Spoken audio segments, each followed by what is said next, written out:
एक गांव में मनोहर नाम का एक लड़का एक छोटे से घर में अपनी बूढ़ी माँ के साथ रहता था। उसका काम धंधे में बिल्कुल ध्यान नहीं था। वो तो बस पूरा दिन यहाँ से वहाँ अपने दोस्तों के साथ मटर गश्ती करता रहता था और आते जाते गांव की लड़कियों को परेशान करता था।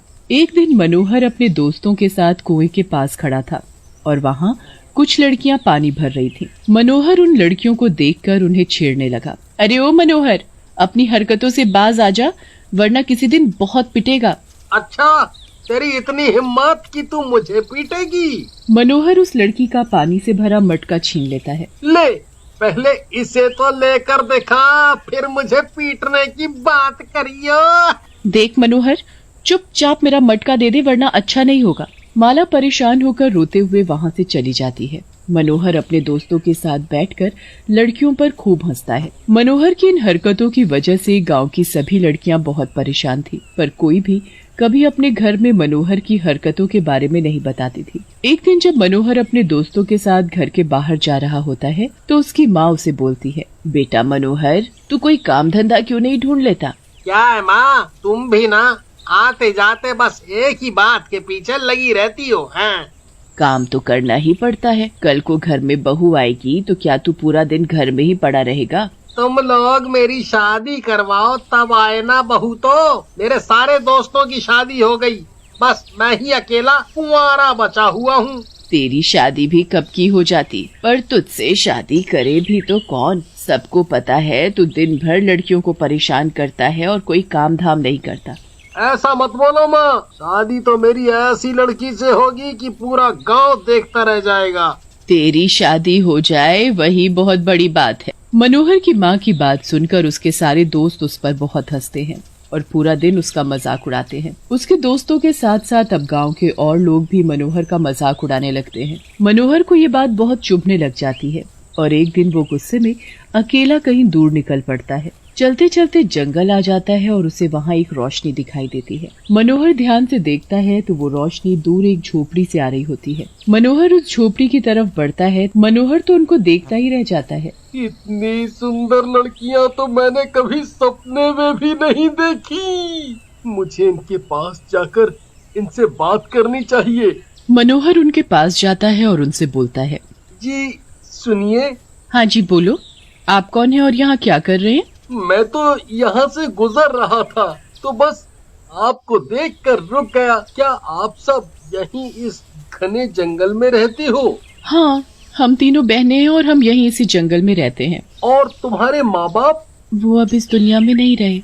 मनोहर उनसे यहाँ वहाँ की बातें करने लगता है।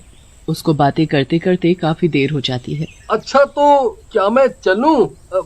मतलब वो घना जंगल है ना, और मुझे तो रास्ता भी नहीं पता, तो बस अगर तुम हमारे साथ यहाँ रुकना चाहते हो तो रुक सकते हो। मनोहर तो ये बात सुनकर खुशी से फूले नहीं समाता और उन तीनों लड़कियों के साथ वहीं रुक जाता है। रात भर मनोहर उन लड़कियों के साथ ढेर सारी बातें करता है। मनोहर के मन में ख्याल आता है कि काश उनमें से कोई एक लड़की उससे शादी कर ले, पर उसे समझ नहीं आता कि वो कौन सी लड़की से शादी की बात करे। तीनों ही लड़कियां बेहद खूबसूरत और अच्छी होती हैं।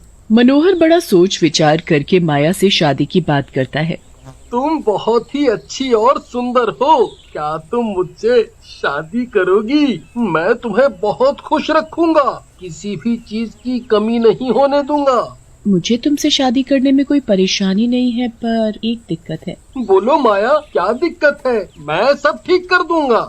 हमारा इस दुनिया में कोई भी नहीं। हम तीनों बहनें बचपन से एक दूसरे के साथ रहे हैं। कभी भी किसी ने किसी को एक पल के लिए भी अकेला नहीं छोड़ा, तो मैं ऐसा कैसे कर सकती हूँ? बिल्कुल सही, माया हमें छोड़कर कहीं नहीं जाएगी। हाँ, काया बिल्कुल सही बोल रही है।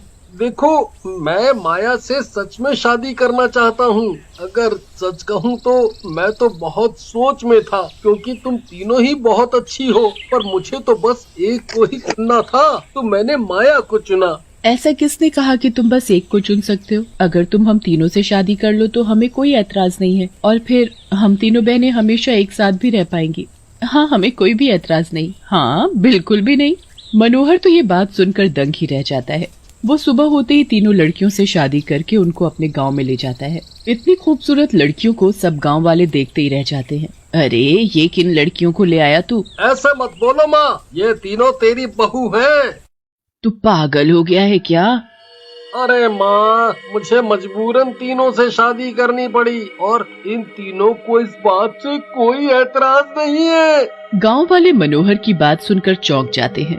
सब तरह तरह की बातें बनाने लगते हैं, पर मनोहर पर किसी की बात का कोई असर नहीं होता। वो तो बस अपनी 3 खूबसूरत बीवियों के लिए पागल हो रहा होता है। मनोहर की माँ भी कुछ नहीं कर पाती और उसे तीनों बहुओं को घर में रखना ही पड़ता है। मनोहर की तीनों बीवियाँ बड़ी ही खुश थीं, पर गांव के लोग उन्हें देखकर बड़े ही हैरान होते थे। एक दिन मनोहर की तीनों बीवियां एक साथ कहीं जा रही होती हैं। भाई, मेरी बीवी तो ऐसी है कि अगर सपने में भी कोई दूसरी औरत को मेरे साथ देख ले तो मेरी जान लेने को आ जाती है। और यहाँ देखो, मनोहर जैसे लड़के की 3 इतनी खूबसूरत बीवियां और तीनों साथ में इतनी खुश रहती हैं। हाँ भाई, ये तो बिल्कुल सही कहा तुमने। भगवान जाने आखिर ये मामला है क्या। बहुत दिन ऐसे ही शांति और हंसी खुशी से बीत जाते हैं, पर फिर एक रात मनोहर देखता है कि उसकी एक भी बीवी अपने बिस्तर पर नहीं है। अरे, ये तीनों इतनी रात में कहाँ गायब हो गईं?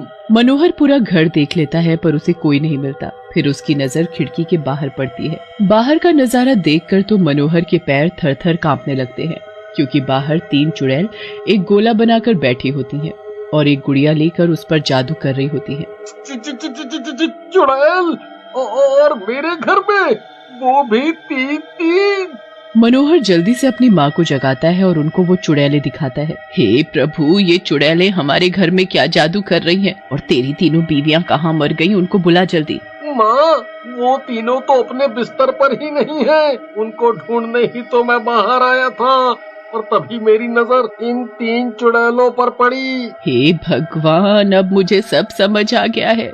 ये चुड़ैलें और कोई नहीं बल्कि तेरी बीवियां ही हैं। जरा ध्यान से इनके कपड़े देख। मतलब मेरी बीवियां चुड़ैलें हैं? माँ, मुझे बचा लो माँ, ये चुड़ैलें मेरी बीवियां हैं। मैं क्या करूँगा? मैं इतने दिन से 3 चुड़ैलों के साथ रह रहा था। अरे जरा देख तो सही, ये गुड़िया लेकर उस पर क्या जादू सा कर रही है। जरा मुझे ध्यान लगाकर इनकी बातें सुनने दे। नम नम नम नम नम नम नम। मनोहर को आज खत्म कर दे हम, उसके टूटे हाथ पैर और हम करें जहन्नुम की सैर। स्वीकार करो हमारे पति की बलि और दे दो हमको शैतानी शक्ति से भरी वो काले फूल की कली। अरे मनोहर, ये तो तेरी ही बलि चढ़ाने आई है। माँ, ये तुम क्या बोल रही हो? नास बेटे, ये सब तेरी खुद की गलती की वजह से हुआ है। ये सब तेरे कर्मों का नतीजा है। मुझे माफ कर दो माँ, मुझसे गलती हो गई। अब मैं कभी किसी लड़की की तरफ आँख उठाकर भी नहीं देखूंगा। मुझे बस बचा लो माँ, वरना ये मुझे मार डालेंगी। एक काम कर, तू जल्दी से जाकर पंडित जी को बुला ला। अब तो वो ही तुझे बचा सकते हैं। चुड़ैल मनोहर के नाम की गुड़िया पर अपना जादू टोना करती रहती है और मनोहर गांव में चिल्लाता हुआ पंडित को बुलाने लगता है। मनोहर की आवाज सुनकर सब गांव वाले नींद से जागकर घर के बाहर निकल आते हैं। अरे भाई, क्या हो गया है? क्यों चिल्ला रहे हो? मनोहर पंडित जी को सारी बातें बताता है। पंडित जी जल्दी से मनोहर के साथ उसके घर पहुंचते हैं और उनके साथ गांव के और लोग भी मनोहर के घर पहुंच जाते हैं। छोड़ दो उस गुड़िया को और चली जाओ यहाँ से, वरना मैं तुम सबको खत्म कर दूंगा।